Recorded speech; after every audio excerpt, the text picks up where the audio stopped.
Welcome back to another episode of the Bourbon Lens. This is Jake along with Scott, and today we are happy to be joined with a repeat guest. We love guests that have been on more than once, and this individual, we actually traveled to meet him the first time in Harrodsburg, and now he's coming to us live from Danville, Kentucky. This is Dixon Dedman of 2XO now, creator of whiskey blender, taster extraordinaire. I feel like the first person to really get into this that became really prevalent in this whiskey blending thing. So Dixon, thanks for joining the Bourbon Lens a second time. Look, man, I don't know what took y'all so long to invite me back. I mean, I've been waiting for the invitation for years now. Yeah. There was this little thing called an acquisition that happened that kind of got in the way of things that, took you away y'all from are still whiskey. doing the podcast. So what if somebody bought it? So what if a big fancy company bought your podcast? You're still there. You're still the talent. I don't know what that has to do with anything. You are definitely still the talent. That is true. But now you're talented in a variety of different things, and life, has probably changed a little bit, not a ton, but a little bit since we last connected. Pre-pandemic, we all reminisced for a second that this was the first episode came out 2 weeks prior to COVID even becoming a thing. How about that? Which is like super weird to think about, but yeah, it's kind of weird, like cool. that we live in a pre and post COVID world now, right? Right. No, 100%. Like, where were you? Do you remember where you were? Yeah, 100%. When the world stopped. So apparently my dogs are going batshit crazy. So I need to go do this before they wake up the baby. 1 second. Yeah. So I had this the other night, and it was like this weird note that I was like super familiar. It was like French toast, like maple syrup and a little bit of like powdered sugar. I don't know. I don't typically put powdered sugar on my French toast, but when you go to those fancy breakfast places, right. They always Yeah. manage to put extra shit all over your. That one is a little bit earthier early on, but has like a more pronounced spice and more of a finish than the Phoenix. The Phoenix was kind of this very, like, it was more s'mores, like burnt marshmallow, graham cracker sweetness and muted spice. It's funny to talk to people who don't or aren't, like they just kind of, they're just kind of one note people, and like with the one note on the Phoenix is like, oh, it's got this kind of nice little spicy finish, and they don't like there's I think on the Innkeeper's blend that you've got, there's kind of some cool stuff up front that you're getting. That to me it's I don't know. I like the complexity of it. Like, I like that you can feel it on the front and then feel it in the middle and then feel it on the back. And the Phoenix blend was, you got that same thing, but it was so smooth. It just like slippery across. Like, this has a little more pronounced finish on the back end of it. Yeah, definitely lingers. Yeah, it's like caramel butterscotch. Like, sorry about that. No, as long as the dogs are good. Baby's good. It's kind of like one of those things. You ever had fried dog? Because I'm thinking about it. God. In Kentucky, you can skin and eat a lot of things. 10-pound terrier may be on the menu. Mm-hmm. I think that's legal. There's 1,000 ways to skin a cat. Yeah, and it's not like you can prove he did it. It's nothing. It's not documented. It's just a vulture that came down and took it away. It's gone. I don't have to report anything to the Humane Society if the dog disappears. There's no I think death you're records of dogs. Hey, you know what? That's $1 million idea right there, boys. We start having to submit death records for animals. Like, we just created a whole new tax revenue. No. Hey, I need to find another game. You're not getting that shit through in Kentucky. Barely can get animal cruelty where you're laws. going with this. Let's start throwing stuff at the wall and see what sticks. I like the idea. I mean, at the end of the day, Dixon knows how to make a multi-million-dollar business. I'm just trying to throw ideas at the idea, man. Yeah, no, I mean, I wish I had gotten more, or else I'd just be retired. I was at one thing one time, and it was this group invited me to come spend some time with them. This and they had been. It was an all day thing. This guy had way too much to drink, so I'll give him a pass, right? Like I'll just be, but and I don't I'm not. I try not to be a jerk and whatever. So I'll just kind of let him go.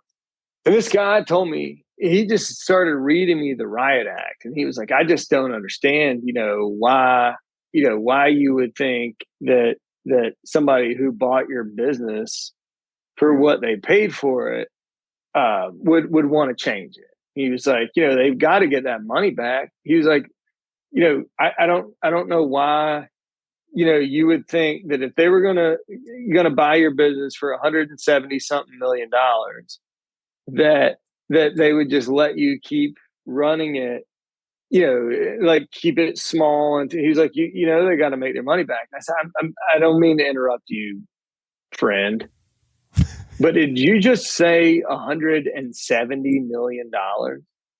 Because I can guarantee you, with every ounce of my being, that if I had gotten even a 30% share of $170 million, I probably wouldn't be driving to Bardstown at 9:00 on a Friday night to hang out with the bourbon group. Like, I don't know what you think I got, or where you got that number, or where that came from, or whatever. And I love bourbon groups and I love bourbon people, but if it was $170 something million deal, I got the short end of the stick. I'm not sure who got the long one, but I did not. Yeah, they cast lots, and you didn't even get a lot. No. You said hold my beer because I don't know what happened. I need to go talk to my lawyer. I know something you don't, apparently. Right? He apparently does. Yeah. He apparently does. Or I need him as my accountant or negotiator or something. I don't know. Yeah.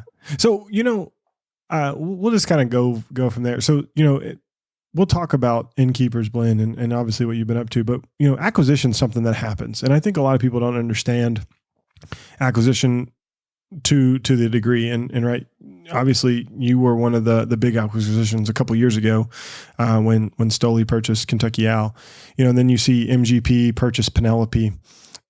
From your perspective, like as a brand owner and creator with partners, right? How hard was a transition like that from, you all had creative liberties to, now you have this big corporate giant kind of like pushing you for quota and stuff like that. How does that change your mindset? So there's two things I have to, insert here. And one is that, like, when you look at the big acquisitions that have taken place in my time anyway, I mean, you've got the kind of like High West was a big acquisition. Mm-hmm. Angel's Envy was a big acquisition. Constellation invested in Bardstown Bourbon Company. So that was a bit of an acquisition. And then the Pritzker people came in and bought the whole thing outright. That was a big acquisition. Wilderness Trail acquired, first the Lux Row MGP, and then MGP Penelope, whatever, however you look at it. But what's a little bit different in our case was that we didn't have a production facility, right? So first of all, our price tag was much, much, much, much, much different than these other price tags, because we did not have our own, facility, our own manufacturer. I mean, a lot of these are being, acquired now for their ability to pump out more liquid distillate, not necessarily for the product or the brand or whatever. So we were a brand with a small amount of inventory, but with cachet. So we kind of get lumped in. That whole thing gets lumped in with all these big purchases, but I can assure you there were not 9 figures attached to our deal. It was, and it's funny. It's like what's going on with Wilderness, and I'm so happy for those guys. I mean, they completely made something out of a fun little side project, and but they've also, I mean, there's 20 something rick houses full of whiskey and one of the top 10 bourbon producing facilities in the country. We didn't have that. We didn't sell for those numbers. We weren't on that scale. If I'm being completely honest, it was without a doubt the hardest decision that I ever made. Without a doubt. But at that time, you had Bacardi entering in with Angel's Envy. You had a bunch of these, and all this speculative investment in the space. Like, I couldn't find barrels. I couldn't buy barrels. I couldn't acquire liquid. And even if I could, they wanted you to buy 1,000 or 1,200 or 2,000 barrels at a time. And neither Mark nor I could write that check or do that. In addition to, Mark was in the wine business, was in the innkeeping business. I was in the innkeeping business. And all of a sudden it's like, okay, we've got this great opportunity to take this brand outside just a Kentucky only, product. And there's a demand for it outside of just Kentucky. And there's a demand to grow the volume of these releases and whatever. And neither of us really had the bandwidth to do that. Like, I at that point in my life, I couldn't just be like, yeah, I'm going to take off this week and go chase distributors in Chicago and ask them to pick us up and work a deal to support us. And next week I'll go to Southern California and Northern California and Texas. Like, it was like, okay, it was almost like we got to this point and it was like the only way to really grow this thing is to find a vehicle with a larger engine. And, Stoli made sense. I mean, they didn't have anything in the brown spirits category. We weren't going to be we weren't going to be the 5th tier whiskey they had. They were a small US based company. It was phenomenal for 3 years. 3.5 years. It was great. I mean, I truly thought, probably the last time we talked, I mean, I thought that one day I would be handing over my job to one of my kids at Kentucky Out. Like, I really thought that. I thought I'd do it for the rest of my life. But, things change, situations change. Their situation changed. They moved their company back overseas. Their kind of model and their the way they conceptualized brand building and I think it's fine. It became much more of a volume over quantity, price point over unique and interesting and cool. And we just got to, we just, maybe what they were doing was right. And I was just wrong. Yeah. I don't know, but I know for me personally, like, I've got to sleep at night. I got to look my kids in the eye. I got to be proud of what I'm doing. I've got to be, and I can't, I don't know, life's too short to just like fight these battles all the time. And so that was, like I said, it was the hardest decision ever made. It was the right decision for me. I don't regret either of those things at all. I don't regret selling the business and working with them and the time I spent there. And I don't regret leaving it to do something else again. I've learned more in the last, whatever it is, 7, 8, 10, 12 years, than, and, I take a lot of what I learned and the lessons I learned and the mistakes I made or the mistakes I think were made. I take that into, what I'm doing now. And, so I'm kind of a believer that the windshield is really big in front of you and the rear view mirror is really small. So why the hell would you spend much time on the rear view when you can, look out the windshield? Yeah. No, I think that's a really great life lesson for us all to take in. So speaking of the path ahead, right? So as you go through a lot of things, and 2XO becomes an opportunity, right? Like you do a variety of things in your time away, but 2XO becomes a thing. One of the things you mentioned was finding barrels. Now, how's that shift in complexity been since, Kentucky Owl to creating this new product? Yeah, well, that was another one of those, you talk about life lessons and I'm not here to preach or be obnoxious or whatever. But we all can use a little preaching every now and again. I do. I also firmly believe that if you are committed to what you're doing and who you are and what you believe in and what you think is important, that eventually things work out, right? Things just kind of have a way of, and it may not be the way you dream it up, but things work out if you don't sacrifice, who you are and that type of thing. And when I left Kentucky Owl, I had created the 2XO concept. I had it. It was, I knew what I wanted to do. I had the entire brand hierarchy and strategy and all this stuff. And this industry right now is a place where a lot of people are trying to park a lot of money. I think this is one of those, I think from the outside, and I'm speaking not outside, I'm talking about, investment side of things.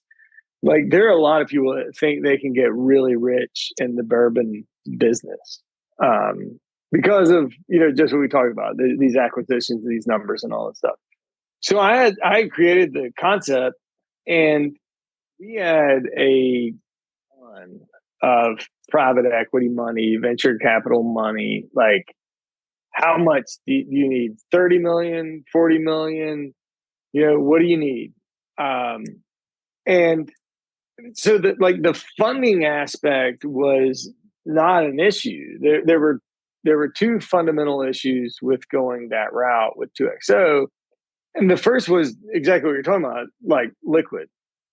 So yeah, you want to write me a check, and now I got to go out. I got to, I'm on I'm sourcing from the market like everybody else. The market's the Wild West. A 3-year-old barrel is 2,200 one day, and it's 3,400 the next. And you just never know what's going on, what's coming online, what's available. Yeah. And then the second problem with that model was that these guys were like, okay, how fast do you think you can get to this number of cases to get to this valuation of the brand, so that if we got this same multiple that these guys got, we could make 7 times our money, and then you're back to working with whoever the highest bidder was. And I just fundamentally at my core just didn't think I could pour myself into a brand and a concept and say, this is my thing, knowing all the while I got these backseat drivers who are just trying to unload this as quickly and for as much money as possible. So I was kind of pumping the brakes on the 2XO thing for a long time until I get this call from a company out of Minnesota who had been laying down barrels for several years. They've been laying down barrels since late 15, early 16, and had access to a bunch of other barrels. And they called me as a consultant and said, "Hey, will you taste this liquid and tell us whether you think it's any good? If should we sell it? Do we have something here? Can we make a brand? Can we do something cool?" I was like, "Of course, I'll taste it." So I tasted it thinking that I was basically going to write them a note back that said, "This is very nice. Good luck with this," and attach a bill for my time and services. And I just assumed it was going to be like 4-year-old Green River they were going to send me or something like that. I get my hands on this liquid and I'm like, holy smokes. This is actually pretty impressive. And before I gave them my feedback, I was like, "Can you tell me more about this?" And they're like, "Yeah, we were able to start securing 500 barrels a year from a Kentucky distillery we can't disclose, but they required us to create a custom mash bill. So at the time, we hired a guy named Jim Rutledge to make the mash bill." Just a little guy named Jim. And they're like, he came in, one-time thing. He set it up. He made, he set all the temps. They make it to his specs. 50 barrels a month, 11 months out of the year. We've been doing this since early 2016 or late 2015. And we also have this other stuff that's custom that we can put into our program. And I was like, we should talk more about what you want to do with this. And they said, "That's great." So I went up there and I basically showed them the 2XO concept. And within 5 minutes, they said, "We want to do that. How do we do that?" And so again, I pinch myself every day, but I found myself in this situation where, not only did I partner with this group that has distribution in 50 states and probably about a dozen international markets. They have a whole marketing team and all that stuff, but they brought all of this juice to the table. I can take this brand to, and as we build it out with the everyday variants and things like that, I can build this thing out. We can get to 100,000 cases a year, and I don't have to go source liquid from anybody. Mm. That's big. So, and it was huge. I mean, just having that, that's not something I have to worry about anymore. To never have to worry about, or not never, but I don't have to worry about I don't know what I'm going to put in this. I don't know, I've only got, it's that's, even as we grew Kentucky out, that became an issue. And to not have that is incredible. Yeah, I mean, with Kentucky Al, especially age-stated ryes, right? Like how many 11-year-old ryes are laying around, or 12 or 13-year-olds that you can put back into the blend, right? Like you think about the complexities that come with age-stated products, right? Like the rye was 11 and 10 years old, or, some of the bourbons that we've had, we shared with you. Was the only time I've ever had Kentucky Al bourbon. Man, you realize there's some depth and complexity to these, because these aren't 3-year-old bourbons. These are 11, 12, 13-year-old bourbons that you're working with. I don't know if I told you this story last time we talked, but that rye, I remember it was shortly after I had partnered with Stoli, and I get this sample in the mail. It was like a 200 ml sample. That's all it was. And it said 11-year-old Kentucky straight rye on it. And I tasted it and I was like, I'm trying not to say, oh shit or something like that. You can do it's explicit here. We got the explicit content. Oh, okay, good. Because I was like, oh shit, this is incredible. And so they told me how much of this liquid was available. And then the broker was like, yeah, but I think there's about 2 or 3 times more of this, but they don't, they're not sure if they want to let go of it or not. And so I called the CEO of Stoli Group USA at the time, and I was like, "Hey, this stuff, I was like, you need to offer them. You tell them you want all of it, and you'll pay $25 more a proof gallon for every single drop of this they have, like everything." And he was like, 25. I was like, do it, because it was silly cheap. They didn't know what they had. Yeah.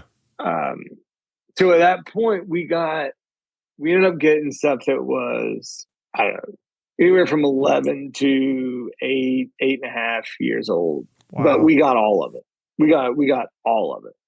And, it was, I love that stuff. It was fantastic. That's the first, that was our first marital dispute, right? Because I was like, oh no, we need to stage this liquid over, I don't know, 6-7 years. We need to start laying down rye now and stage this over this amount of time. And we released the first one, and it was like gone in a second. And it's like, well, we need you to make more than you made the first time, and we're going to raise the price. I was like, no, terrible idea. Stay with the plan. We're going to stage this, and we're going to build it. This is going to be like, no. People want it. They want it so bad. And I was like, no, I fundamentally disagree. It's like, third one, more, raise the price. It's like, no. Raise the price and drop the age statement. What's that? Raise the price and drop the age statement. Well, that was I was the one that, because that 10-year-old stuff was so good. I was like, I'm putting it in here. And they're like, well, that's gonna, that. I was like, it's phenomenal stuff. Let's keep it. You got to blend to the blend, smaller. right? You can't just blend to the age. Quit screwing around with the price, and we're good. Yeah. I don't know. I mean, I get it.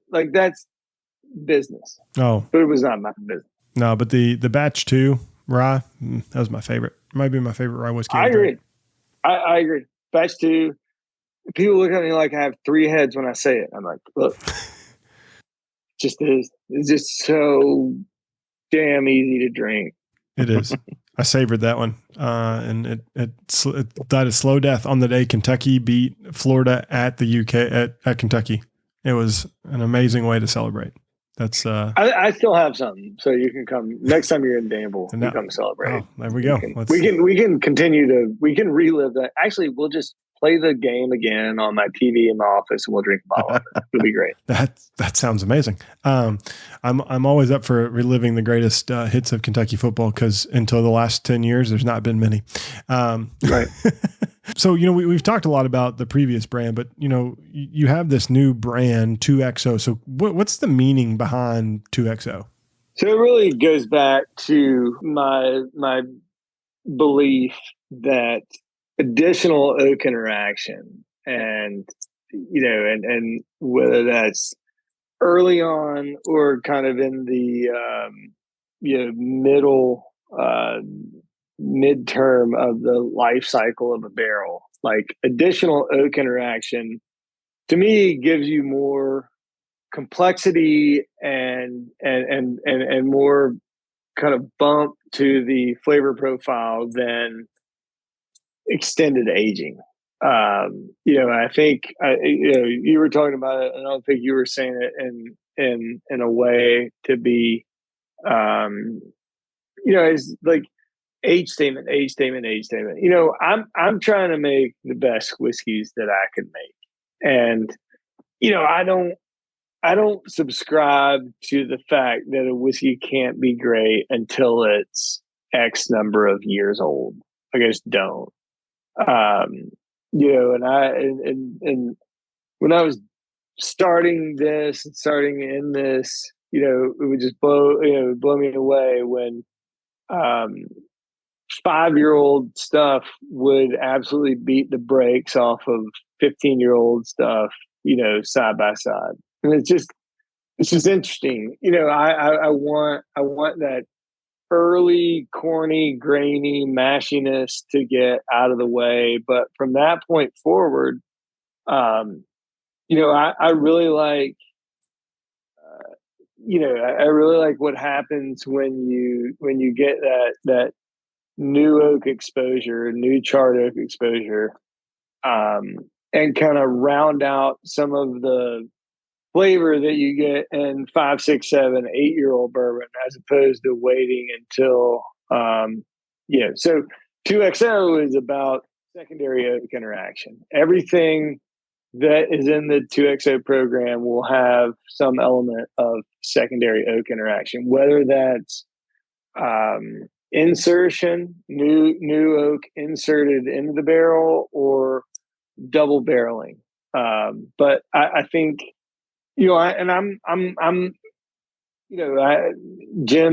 Rutledge, as I mentioned before, not only did he have something to do with this stuff, I didn't know about it then, but Jim was my, my mentor, my kind of, this guy I leaned on. For all intents and purposes, I'm kind of a purist. I'm a rule follower, not a rule breaker. So I'm everything is new charred oak for me. It's Kentucky. For me, it's not Kentucky straight bourbon whiskey with finished in or whatever. But that's kind of my jam. And fundamentally, I like building this inventory of barrels with different flavor profiles, so that I have all of these different things that I can use to blend and create. So when I created 2XO, it was basically built on the principle that some component of everything in 2XO will have an element of double oak, a double new oak exposure. And does double new oak mean always new charred American oak, or could it be French or whatever other type of oak expressions? Yeah, I mean, we're gonna do in the oak series, which will be our kind of core brand, every day, always available. I'm doing an American oak version of that, a French oak version of that. We're looking at soaking American oak and cognac, and then charring that and inserting that, so kind of a cognac infused oak, but it'll all be new charred oak. And with if for the infusions, are you all thinking about agitation parting into it, or is it once it's in, it's stable from a process perspective? In terms of agitation, it's really technical. What we do is we put all this oak on a stainless steel chain, and we insert the chain into the barrel. And then every few months, we just take those barrels and roll them around a while. And that's agitating for both my partners and for the liquid that's in the barrel. We call it double agitation. That's funny. That's the real technical term, Scott, of agitation, rolling around the barrel. Just moving around. Yeah. So now you say insertion, and we all talk in technical terms. There's staves, there's stave finishing, there's obviously double oaking, put in a totally new barrel, which you've mentioned, but then the term you used was insertion. Is that a specialized type of wood that you're using, and then I guess soaking, or is it like a steeping or a tea bag situation? You just touched on a lot of things that could make for a lot of really funny jokes. Sorry. Yes, you did. Touching on jokes? No. We could go a lot of different directions with that, but no, I mean, so what I work with these guys out of California, and what they were able to create for me were, the equivalent of the surface area of a new charred oak barrel. So it's the duplicate amount of surface area, and they're cutting these little pieces of American white oak into 1x1 cubes, and they're stringing them on like a 10-foot chain, stainless steel chain, and they char that chain of oak, and it attaches to a bung, and we actually pop the bung on the barrel, insert this 8 to 10 foot chain into the barrel, and then seal it back up. And then every 2 months, we agitate that. We roll it up and down, to prevent, as you said, the teabag effect. So that like, you've got, but it's, it's something I was kind of trying to figure out. I was like, okay, barrels are harder and harder to come by. That, here's a show topic for you down the road. Talk to all these new, distilleries that are coming online that say they're going to be ready in 24, 25 or whatever, and ask them if they have sources for barrels, because barrels are well defined. I mean, if you're not a big player, you don't have, it's tough. And, I've, to our program, I've got committed all the new barrels I need for the double barreling. But to push that further, I was like, how can we, and I'm not trying to say I'm like some conservationist. I'm like trying to save the planet or whatever, but there's got to be another way. And I was like, what if, can we get the same surface area, but with maybe some of the leftover pieces of barrels that somebody has? And I found the right company, and they've been incredible partners in, helping me kind of create this, this program. Yeah. And we're able to do that with multiple types of new oak. It sounds like what the guys at Bespoke and Spirits were doing. Like they were doing some rapid aging stuff, but that the cube molecular things that they were talking about, they, when we had them on a couple years ago, they were the first one to kind of talk about those micro cubings, where like Broken Barrel Spirits, right? Like they did the stave steeping, but they're not using just American oak. They're using long full staves in a tote, right? So this is unique in a sense that it goes into the barrel and has. Yeah. And what they were doing, a lot of that stuff was done in stainless. So it was done in a stainless steel tote and not in the barrel. And I was like, I'm not trying to get into there's nothing wrong with it. Don't get me wrong. Like I'm all for what they're doing or whatever. I had some clients who worked with Bespoke, and they made some phenomenal stuff. But I still want my bottles to say Kentucky Straight Bourbon Whiskey, and I want it. I want people to know that until it's reached the right age, so nothing against what they were doing, but a lot of what they were doing is like, okay, take a barrel of new make or take the liquid right off the still, put it in stainless, we'll throw some chips in there, we basically put a little air pump that agitates the liquid and you get the interaction, and it only takes 3 months, but it tastes like it's 6 years old. And I was like, I can't, that's too far for me. I can't go to that. I agree. So, this is really interesting from a blend perspective. And I know Scott and you all were talking about the Phoenix blend earlier while I had to step away for a second, but the Innkeeper's blend, like this is the new to market release, 104 proof.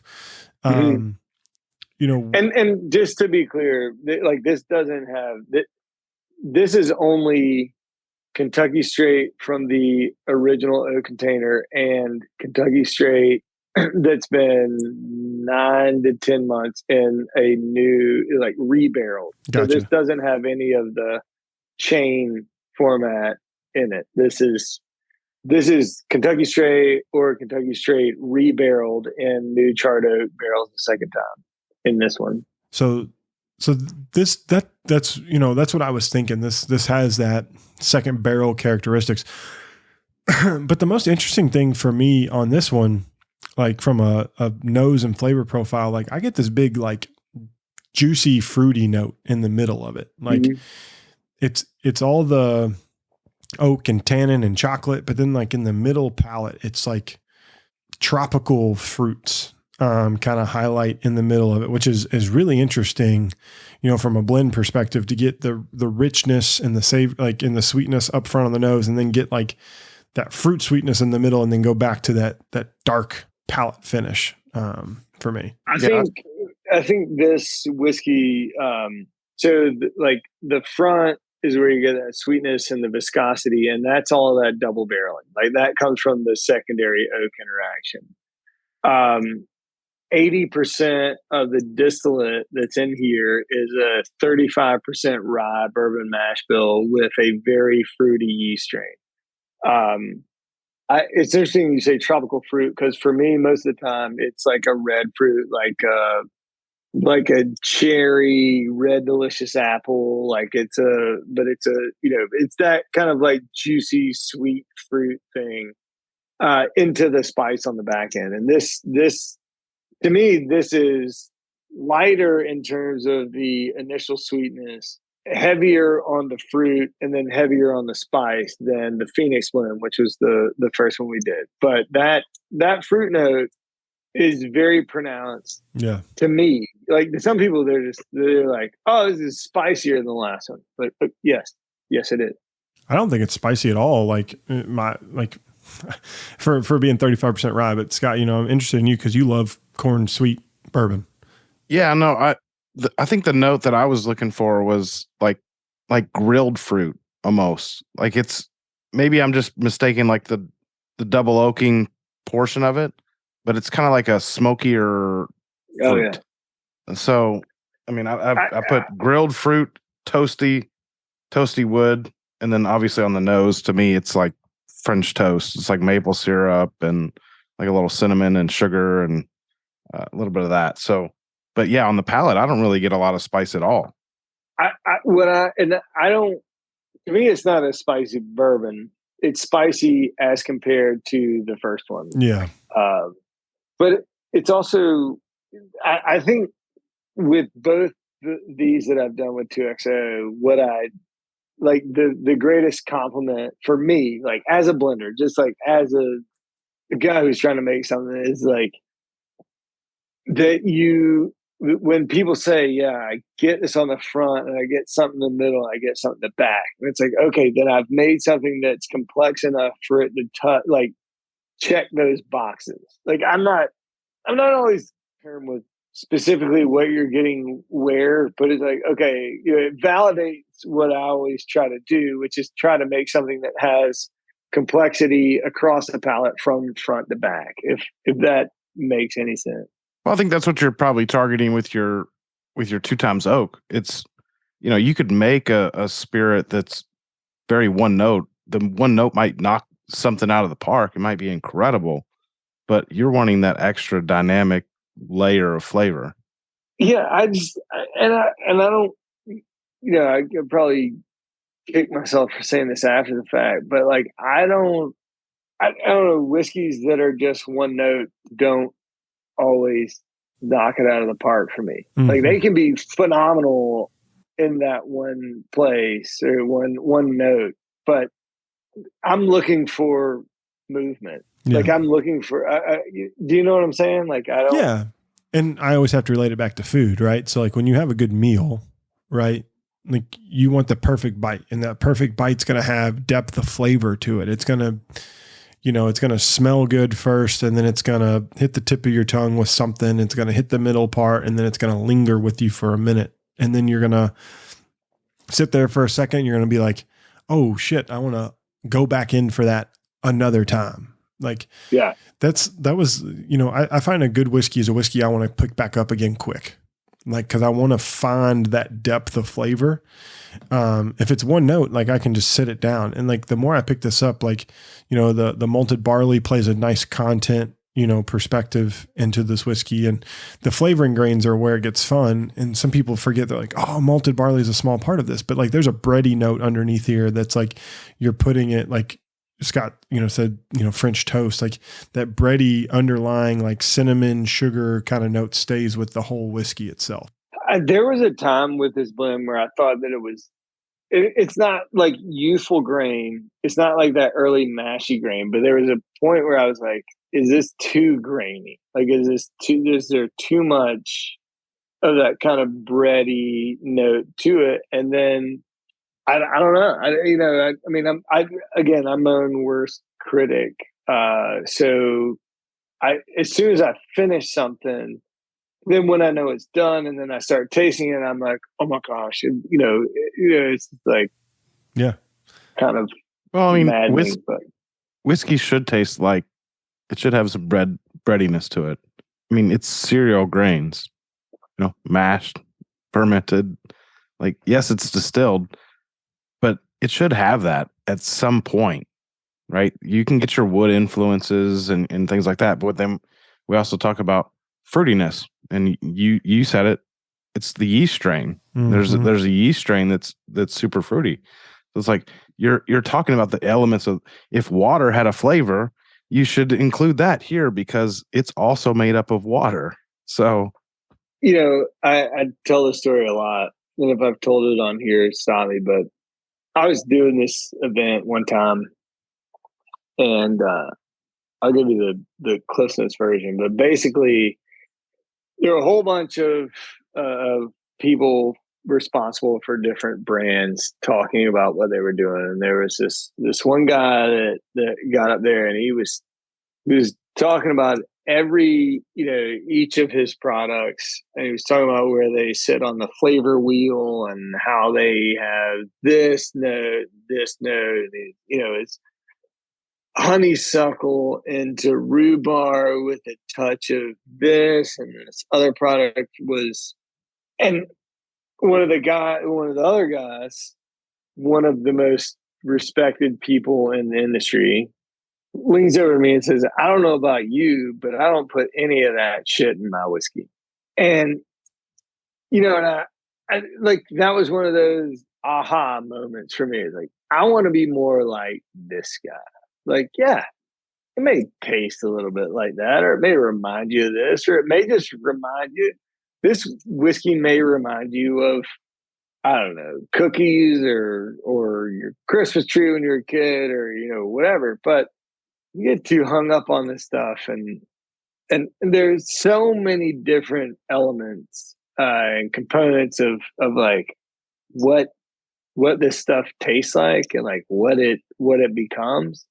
But I was like, that's really not what I'm after. Like, I'm not trying to create a whiskey that fills this bucket and this bucket and this bucket, or, it's like, okay, I want it to, for me, I blend and I build on feel, and it's like, okay, I want that pleasant feel. Like, if the feel is right, I'll leave it up to someone else to say, you may say it's French toast, and somebody else may say, what, that reminds me of the way that the Eggo waffles smell when just before they get too crispy out of the toaster. Like, just make sure you don't leave your Eggo waffles in the toaster too long; they'll get extremely hard. It's just a bad thing. Get them hot out of the toaster oven. But does that? I don't know if what I said makes sense at all. But. No, I mean, it does. I mean, at the end of the day, we're all looking for a really good tasting whiskey. Yeah. Like, if you fucked it up at some point, it's going to taste awful. But if it's a good tasting whiskey, yes, you can pull out some incredible tasting notes. We all kind of flex and try to say all these crazy things, but at the end of the day, is it good? Does it taste good? Yeah. Do I want to buy it? Do you want it again? Yeah. Would you pick up a bottle the next time you saw it on the shelf? Are you going back to that glass, or are you like, oh, that was fun? Like, it was a one timer, right? Like, I like, the finish on this is like, if you just pick up your glass, like, I love picking up my glass after I've finished it, and it's like maple syrupy, like, it's yummy smelling. Like, I love smelling the glass after I finished it, and like, that was a new way to describe finish of whiskey. Yeah. It's when I'm finished with the whiskey. when I'm finished with the whiskey and I smell the glass. Because I love the finish. What do you mean by finish? Oh, the smell of the empty glass. Yeah, that's what I'm meaning by it. Because I'm tired of people saying, "Oh, I got a Kentucky hug." A finish is supposed to be what you finish on your tongue, like you numb nuts. Well, the scary part about this is it's 104 proof and it drinks like it doesn't have any alcohol in it. It's pretty crazy. Did we do, when y'all came down, did we do a tasting at the end, or we just taste? We just kind of tasted throughout. We drank batch 9, raw batch 2, and 7, I think. I wasn't at that recording. You're over for 2 tonight, dude. And we took Beagle Rare down to him. That's right. I still have probably an ounce of Beagle Rare left in that bottle. Yeah, we were the last people, and they wanted you to have the blend. Yeah, that's funny. That was fun. I had this group not long before I quit doing the tastings at the end that is a weird group. It's like some guys from like Tennessee and some guys from New Jersey. And they did not get along from the word go. Like it was uncomfortable. But the New Jersey guys were like, yeah, he said, one of them said like, oh, this one has a great Kentucky hug. Like the hug, like I would rate the hug 8.5 or something like that. And one of the guys from New Jersey was like, yeah, I got offered a Kentucky hug at the rest stop on the way down for $20 and I passed. He's like, I guess I should have taken it. And anytime I hear somebody talk about Kentucky hug from like for the rest of my life, I will think of that. And sorry, that was really off color and probably not. Oh no, your listeners. No, when you drive through Kentucky, you got to stop at the rest areas, and you always see the signs on the door. It says "No lot lizards." Yep. No, man. Scott, I don't know. The people won't see this behind me, but this will be a prelude to our 5-year episode that we do with Freddie Johnson. But there's a Peerless and a Buffalo Trace bottle sitting right behind Dixon. I don't know if you caught that. It just kind of made me think of the story Freddie tells about a young Caleb coming and doing a tour at Buffalo Trace. Oh yeah, that's a tease. That's an Easter egg in this episode for one of our 5-year episodes, 5-year celebration episodes coming in September. Well, so I have these great friends that pick barrels every year and come stay at the end. They're the Garage Bar Society, and they're St. Louis, and so they just came in today, or not came in today. I just picked them up today, but this is their single barrel Peerless, and then their single barrel Buffalo Trace. So they stayed and left me a bottle when they came in, and Caleb, I think. So going back, I had no idea what I was doing. Like I still don't know what I'm doing, but we don't. Corky Taylor at Peerless. We became kind of confidants, and like when he was struggling with something, he would call me. When I was struggling with something, I would call him. He's a very close friend of mine. His son Carson, very close friend of mine. Caleb, become a very close friend. They are just phenomenal people. Such a fun brand, such a cool brand, such a cool concept. And I mean, my house, I've got. Here's another one. Whose is this? I don't know who's this. This is another Russell's. I mean, that's just this whole thing. This bourbon thing is pretty cool, and working in bourbon is fun. Mm. It doesn't suck. Yeah. The people you meet and the people you get to spend time with, and that's even better. And I don't ever want to be involved at the like the marketing distributing level, that's where people, fight over whose bottle gets what spot on what shelf or whatever. But I don't, it's not lost on me that, like, these guys that I think of as rock stars, I mean, just absolute rock stars in in this industry that I think is so cool, like, most of the time will answer my phone calls. Like, that's pretty cool. Yeah. I mean, I say most of the time, but 30%. That's most, right? That's a really good baseball player. Like, you're in the Hall of Fame if you're hitting. Yeah. Yeah. Do you still pick single barrels with, was it Lincoln Road? Is that what they're called? I haven't picked a barrel with Jamie in a while.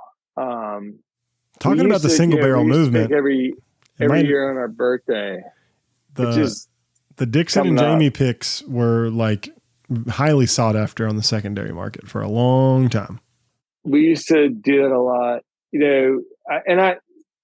part of that is because Jamie, ran into the same thing everybody ran into. Like, Jamie's running this incredible store in Hattiesburg, Mississippi. And then every time he turned around, they were changing the metrics on how many barrels he can get and what he can get. And it's just like with the growth of this industry and the growth of in popularity and so like, you can't. I mean, even at the end, I used to get 4 or 5 Four Roses private selections a year. They're like, "Oh no, you don't get one this year. You didn't sell enough Yellow Label." Like, well, I don't sell a lot of Yellow Label. I sell whatever, So it's just yeah. I mean, it's the industry, right, is awesome, but the category's expanded, and so now more people want access to entry, and they'll play the game and pay for whatever to make sure that they get access, right? Like, it's a numbers game eventually, but you talked about the titans of bourbon, and being a part of that. One of the things that's really interesting that I feel as we get lucky enough to talk to people who are creating and crafting whiskey, and it's an honor to get to have these conversations, because we like to tell your stories and have an idea of what does that go like, what goes through the mind of someone who has created a brand, looked at all the family legacy stuff and revived that, and then to sell that, and then take a look in the mirror and figure out, hey, what's our path forward? Like, that's a cool ass story to tell, because not everyone can pick up themselves and figure out what they're going to do next, let alone go back into the same industry and do something more innovative. So that's pretty damn cool in my book. No, and I mean, that's very kind of you to say, and I mean, I think you were talking about me. I'm not sure. Yes, I'm talking about Dixon Dedman. Yeah. I think that when I with Mark, saying I will never, I don't ever mean to say that I didn't have help. I mean, Mark Carter is one of my closest friends and somebody that means a lot to me and helped me do a lot of cool things. But when we did it, we didn't have a plan. We didn't have, and that's another thing I learned from Mark was like, no, do what you love, and like, just go, it'll, be passionate about it, be confident what you're doing, and just go. And that's, that's, I was like, told like, no, like that would be too hard. No, you can't do that. And I get tired of hearing that. Like, sometimes you tell me, no, you can't do that enough. I'm like, okay, fine, fuck it, I'll show you. And then I realized, like, you know what? To be honest, like, all that, like the way that they were trying to take Kentucky out and all that stuff, I was like, y'all are pissing me off. Like, what you're doing is like, it's really it's really not right. And I'm going to figure out a way to do what I want to do and do it the right way. Do it the way I think that people will appreciate and the way that people will, and we're going to make some really good whiskey. Yeah. So like, fuck it, let's go. Yeah. I mean, that's the American way, right? Make it yours. Own your narrative. Well, I don't know. We'll see. There's a very good chance I'm back to like washing, dishes and bussing tables down the road. But who knows? People paid a lot of money for Kentucky Owl as a consumer perspective. So they are probably in the bourbon industry. If they know that Dixon's up to something, I'm sure they're paying attention. Well, I appreciate it. Yeah. Because I know I was, when this popped up out of nowhere, I was like, oh, what's Dixon doing? This is interesting. It's not everyone cares about it probably the way we care about it as bourbon nerds in the community. But man, it's such a growing category. And to know that someone's like truly trying to blend something together that everyone can enjoy and has a lot of flavors. I mean, I think that's what people are looking for. And to tell the story is even cooler. Well, I think it is a category that's growing. I think it's a category that will not, see this type of growth continue. I think it will, but people aren't going to walk away from it. Like they're going to be committed to it. And what my goal is to create something that people appreciate, gravitate towards, look forward to what's coming next, and don't feel like it's another, kind of gimmicky thing that is the flavor of the week kind of thing. So I'm not trying to take on Sazerac. Like I'm not trying to take on Jim Beam. I'm not trying to take on Heaven Hill. We're not.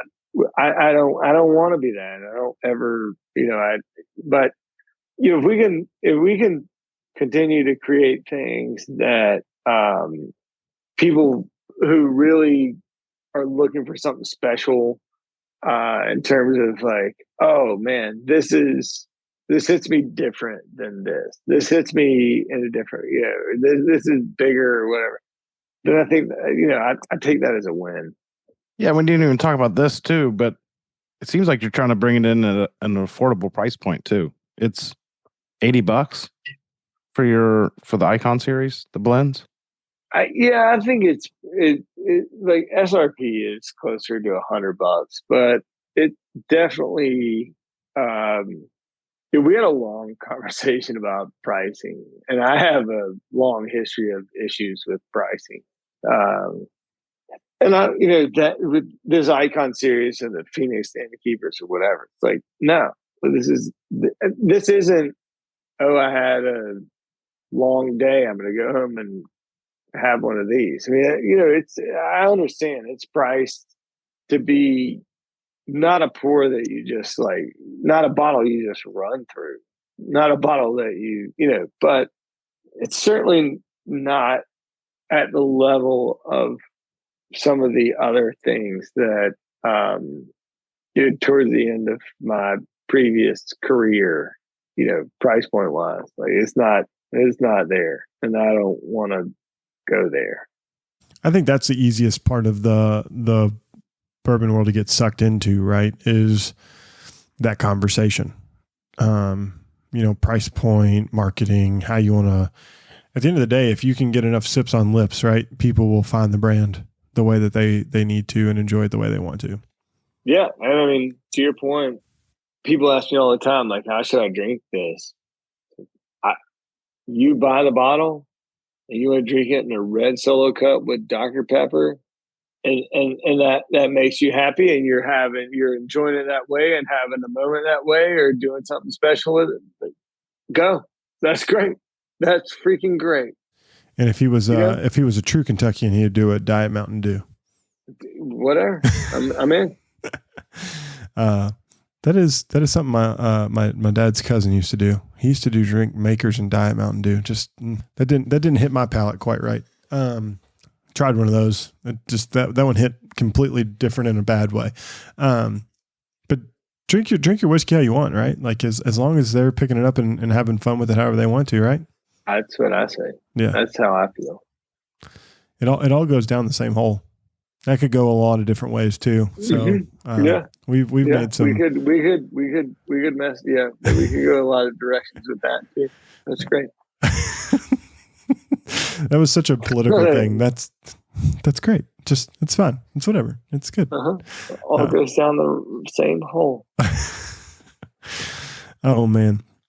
Well, Dixon, it's been great catching up. I'm really excited about these blends. This one was super tasty. Scott gave me a giant sample, so I've drank the majority of it. So I'm going to keep a little bit back for some to revisit here in a couple days. But it's always good to catch up with people that are creating, and I feel like you truly are passionate about whiskey and beverage, and it's cool to see what you're doing with this new brand, and look forward to what's in the future. Look, man, I appreciate you all having me on again. I know that our PR team paid a lot of money to make this happen. So I hope y'all enjoy that and spend it wisely. Yeah, I mean, our prices went up a lot since episode 59. Yeah. Yeah. It went from free to $3.99. I don't know what they paid, but I hope that, I hope it gets you all the things you need. So I'm thrilled. I'm honored. I think, no, but it's good catching up. I hope if y'all ever get a chance, want to come down to Danville and just sip in my little tasting room, you let me know when you're free. Or else we'll just meet up, outside Commonwealth Stadium with a few bottles and catch up soon. Dixon's near and dear to my heart. He said Commonwealth Stadium. Thank God. Thank God. Kroger Field. there is a God in this world, and it's not Kroger Field. He sits over Commonwealth Stadium. It is a beautiful, beautiful place. Oh yeah, you say the word come game time. I'm there every week with my bells on. Maybe not as much this year with a little one on the way, but I will be there as much as possible. We got a big schedule. Alabama, we're coming for him. It's already a loss, as far as I'm concerned. Yeah, it's a loss for Alabama, not for us. Yeah. Go Cats. I will say you have to do one part of marketing. I'm going to ask you one marketing thing. Where can people find out more about the whiskey brand itself? Yeah, well, I mean, we have 2xowhiskey.com, at 2xowhiskey on Instagram. If you want to follow me on Instagram, and it's kind of a shit show at Dixon_Dedman, but it's as much whiskey content as it is my kids and I like singing in the car on the way to school. But those are, that's where you can find most of it. Yeah. Well, Dixon, thanks again. We truly appreciate the opportunity. Great job on the whiskey. Look forward to future blends. Everyone, thanks again for listening to this episode of Bourbon Lens. We truly appreciate it. If you want to know more about us, you can go over to Instagram, Twitter, and Facebook at Bourbon Lens. If you want to join our growing Patreon community, go over to patreon.com/Bourbon Lens. Last but not least, go over to your favorite podcast listening app, hit subscribe, drop a comment. We truly appreciate it. Until next time, cheers. Cheers. Thanks, Dixon.